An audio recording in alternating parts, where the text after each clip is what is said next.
ইরানের সঙ্গে যুদ্ধ বন্ধে দীর্ঘমেয়াদী কোনো চুক্তি না হলে যুদ্ধবিরতি শেষ করার ঘোষণা দিয়েছে যুক্তরাষ্ট্রের প্রেসিডেন্ট ডোনাল্ড ট্রাম্প।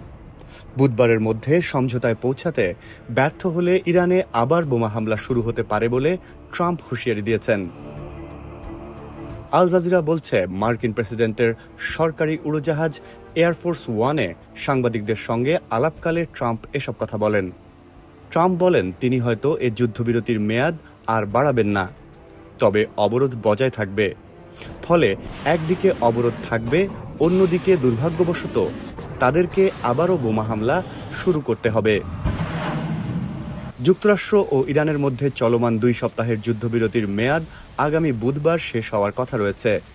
যুদ্ধবিরতির মেয়াদ বাড়ানোর লক্ষ্য নিয়ে বর্তমানে 2 দেশ পরোক্ষ আলোচনায় অংশ নিচ্ছে।